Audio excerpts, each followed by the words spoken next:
Hello बेटा। इस video में बेटा हम एक समतल में गति अर्थात प्रक्षेप्य गति से संबंधित सारे चैप्टर के सारे क्वेश्चन एक्सप्लेन करने वाले हैं, जिसमें बेटा हमारे जो सूत्र यूज होंगे वो हमारे सूत्र है। जैसे एक समतल में गतिमान कण का विस्थापन निकालना है हमें, तो विस्थापन का सूत्र होता है डेल्टा आर वेक्टर बराबर r two vector minus r vector, या फिर हम इसको ऐसे भी लिख सकते हैं x two minus x one i cap y two minus y one j cap. ठीक है बेटा। औसत वेग निकालना है तो delta r vector upon delta t. तात्क्षणिक वेग निकालना है तो इस तरीके से, तो औसत त्वरण निकालना है तो ये निकालेंगे, तात्क्षणिक त्वरण निकालना है तो इस तरीके से ये फॉर्मूले यूज होंगे। ठीक है। कहने का मतलब है कि अगर हम विस्थापन का अवकलन करते हैं तो हमें तात्क्षणिक वेग मिल जाएगा, तात्क्षणिक वेग का अवकलन करेंगे तो तात्क्षणिक त्वरण मिल जाएगा। ठीक है बेटा। अब देखते हैं यहाँ पे एक कण एक्स वाई तल के मूल बिंदु से चलना आरंभ करता है और 2 सेकंड पश्चात बिंदु 3,2 पर पहुंचता है। 2 सेकंड बाद कण का विस्थापन ज्ञात कीजिए। तो 2 सेकंड बाद कण का विस्थापन पूछा है, तो मूल बिंदु के निर्देशांक 0,0 होते हैं। 2 सेकंड पश्चात बिंदु के निर्देशांक 3,2, तो 2 सेकंड पश्चात बिंदु का स्थिति सदिश क्या हो जाएगा इन बिंदुओं का, 3 आई कैप प्लस 2 जे कैप। फिर 2 सेकंड बाद कण का विस्थापन, 2 सेकंड बाद कण का विस्थापन क्या हो जाएगा। अब 2 सेकंड में ये था 3 आई कैप प्लस 2 जे कैप माइनस फिर ये माइनस 0 आई कैप प्लस 0 जे कैप। तो इसमें से इसे घटा दें, कोई फर्क नहीं पड़ेगा, ये आंसर हो जाएगा इसका। ठीक है बेटा। अगला है क्वेश्चन नंबर 2। एक समतल में गतिमान पिंड के किसी क्षण टी पर निर्देशांक x बराबर सी टी स्क्वायर बाई बराबर वी टी स्क्वायर है। पिंड का वेग ज्ञात कीजिए। ठीक है बेटा। तो एक्स अक्ष में इतना है, वाई अक्ष में इतना है, इसका मतलब लंबवत है, तो वेग निकालना है हमें। तो देखो बेटा एक्स का मान कितना है सी टी स्क्वायर, वाई का मान कितना है बी टी स्क्वायर, वी हमें ज्ञात करना है। तो एक्स बराबर क्या है सी टी स्क्वायर, तो इसका टी के सापेक्ष अवकलन कर दें तो वी एक्स बराबर हो जाएगा d x upon D t और d x upon D t. तो d x upon D t इसका अवकलन करेंगे। अवकलन करने का नियम होता है बेटा घात आगे आ जाती है और घात में से एक कम हो जाता है। तो घात आगे आएगी तो 2 आगे घात में से एक कम हो जाएगा, 2 में से एक कम होगा तो टी पे घात 1 बची, तो 2ct। ठीक है। अब बाई बराबर है यहाँ पर बी टी स्क्वायर, तो इसका अवकलन कर दो डी बी वाई बराबर D Y upon D T, 2 आगे आ जाएगा 2bt। ठीक है बेटा। अब बी एक्स का मान ये हो गया 2ct, बी वाई का मान हो गया 2bt। पिंड का वेग v बराबर under root v x square plus b y square. तो वी एक्स कितना है 2ct का स्क्वायर प्लस बी वाई का मान कितना है 2bt का स्क्वायर। तो ये हो जाएगा 4 का स्क्वायर सी का स्क्वायर टी का स्क्वायर 2 का स्क्वायर 20 का स्क्वायर टी का स्क्वायर। 4t स्क्वायर कॉमन ले लेंगे तो यहाँ बचा सी स्क्वायर, यहाँ बचा वी स्क्वायर, तो ये बाहर आ जाएगा 2t, चूँकि 2t का स्क्वायर ही तो हो जाएगा तो 2t बाहर आ जाएगा सी स्क्वायर प्लस वी स्क्वायर। ये इसका आंसर हो जाएगा। ठीक है बेटा। अगला है क्वेश्चन नंबर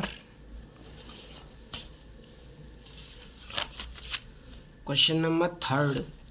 क्वेश्चन नंबर 3 में क्या बोला है, कण की स्थिति आर वेक्टर बराबर 3t i cap plus 4t q j cap plus 5k cap metre द्वारा दी जाती है। ज्ञात कीजिए कण का वेग और त्वरण। t बराबर 5 सेकंड पर कण के वेग और त्वरण का परिमाण ज्ञात कीजिए। तो 5 सेकंड पर कण के वेग और त्वरण का क्या पूछा है, परिमाण पूछा है। तो ठीक है, आर वेक्टर कितना है स्थिति सदिश, तो देखो आर वेक्टर कितना है, आर वेक्टर बराबर 3t i cap plus 4t square J cap plus 5k cap. तो वी ज्ञात करना है हमें, ए ज्ञात करना है, टी बराबर 5 सेकंड में वी ज्ञात करना है, ए ज्ञात करना है। तो कण का स्थिति सदिश आर वेक्टर बराबर 3t i cap plus 4t q j cap plus 5k cap. टी के सापेक्ष अवकलन करने पर, तो अवकलन कर देंगे इसका, तो D R vector upon D T, T का अवकलन हो गया 1, तो 3 आई कैप प्लस घात आगे आ जाएगी 4 12, तो एक कम हो जाएगा 12t स्क्वायर जे कैप, क्योंकि अभी बताया था अवकलन करने का नियम क्या होता है घात आगे आ जाती है, घात में से एक कम हो जाता है, तो 3 आगे आ जाएगा, 3 में से एक कम हो जाएगा, तो कितना बचा 2, तो 12t स्क्वायर। ठीक है, क्योंकि अवकलन करने का फॉर्मेट ये होता है y बराबर एक्स पे पावर n। तो अगर इसका अवकलन करना है हमें तो d Y upon d x, घात आगे आ जाएगी और घात में से एक कम हो जाएगा, ये इस तरीके से अवकलन होता है, ये फॉर्मेट होता है इसका। ठीक है बेटा।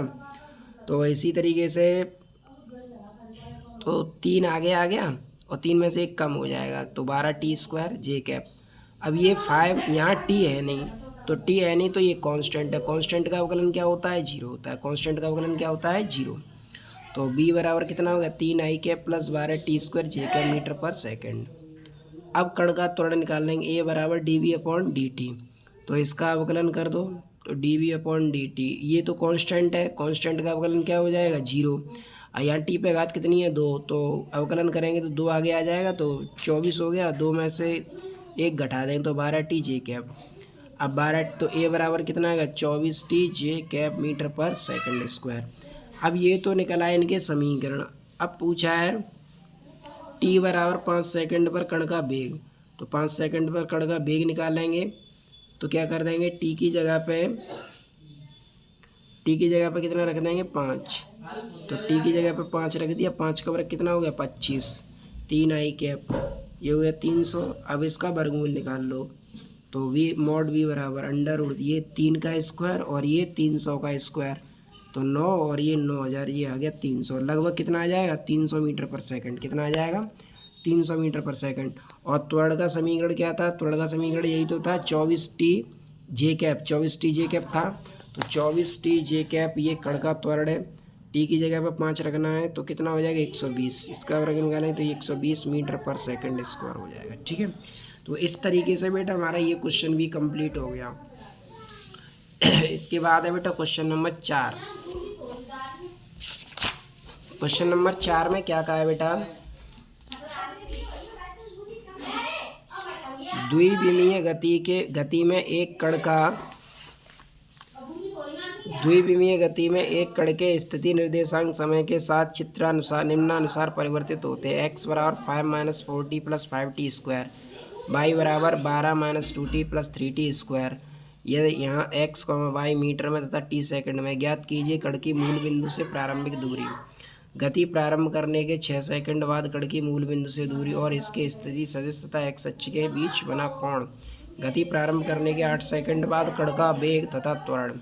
तो इतने मान निकालने हैं हमें यहाँ से। ठीक है बेटा, तो चलो निकालते हैं। सबसे पहले कण की मूल बिंदु से प्रारंभिक दूरी निकालते हैं।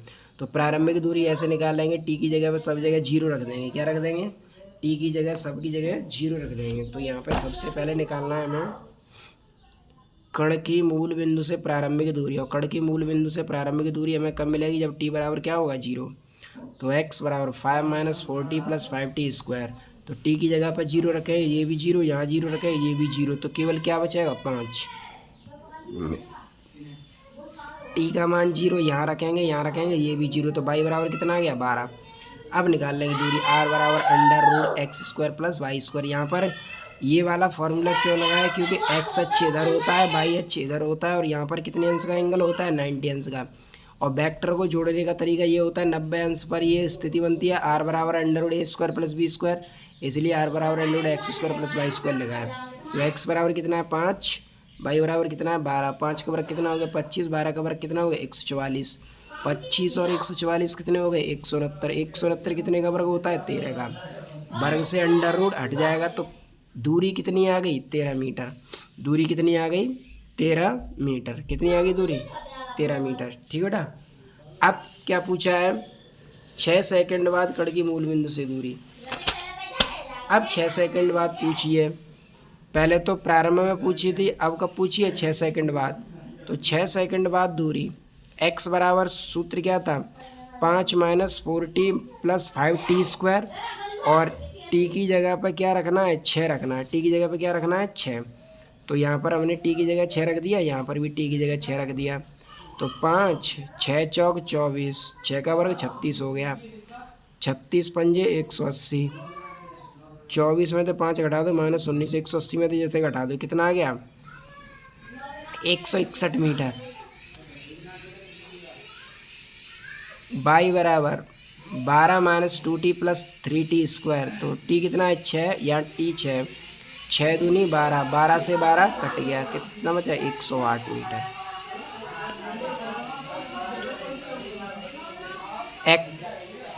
x बराबर हो गया 161 मीटर, y बराबर हो गया 108 मीटर। तो अब इसका फिर निकाल लो, x 6 का वर्ग, y 6 का वर्ग, 161 का स्क्वायर 108 का स्क्वायर 193.9 मीटर। तो इसका आंसर कितना हो जाएगा 193.9 मीटर। अब बेग का एक्स घटक निकालना है। तो बेग का एक्स घटक क्या था, एक्स बराबर 5 - 4t + 5t स्क्वायर। टी के सापेक्ष अवकलन कर दो।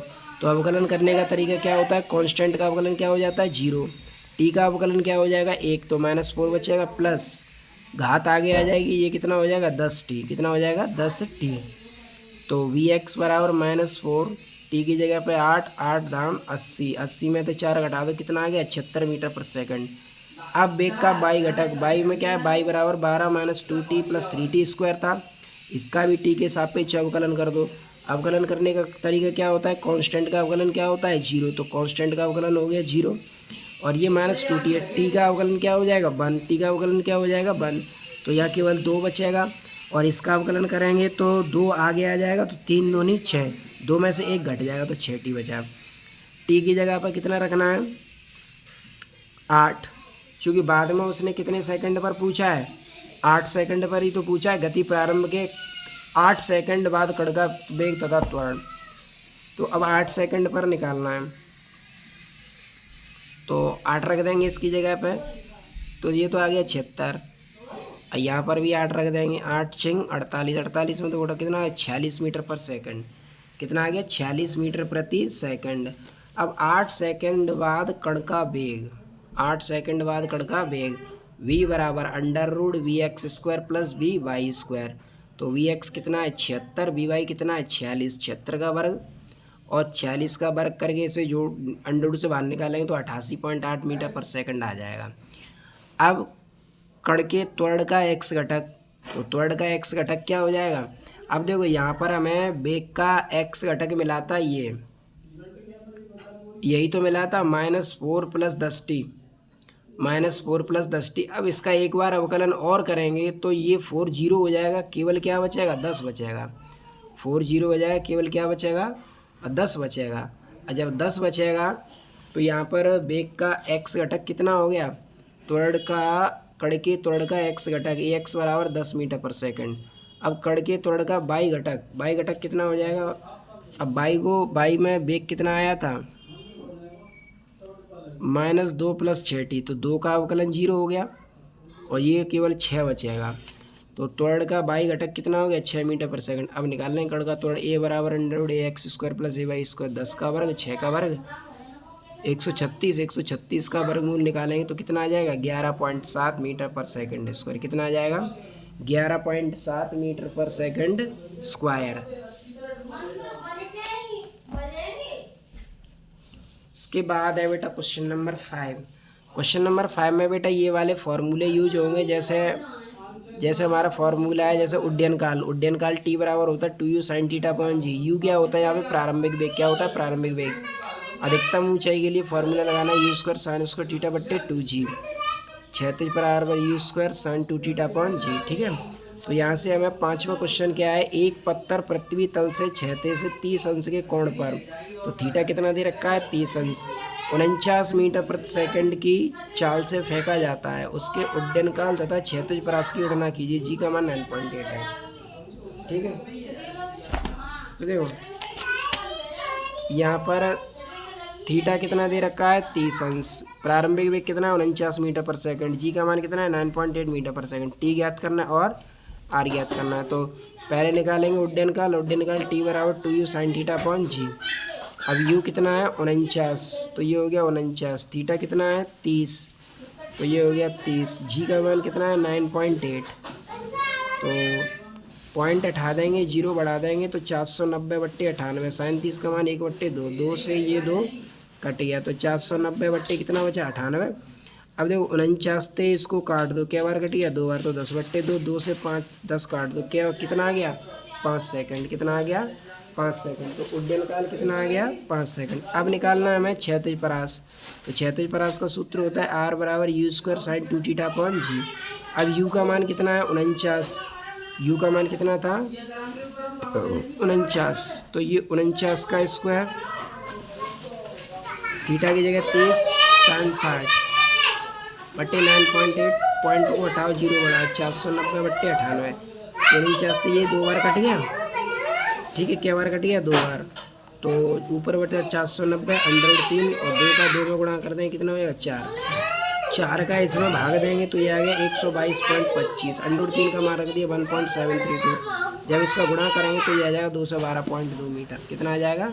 212.2 मीटर। ठीक है बेटा, इस वीडियो में इतना ही। अगले वीडियो में आगे के क्वेश्चन एक्सप्लेन करेंगे। Thanks for watching.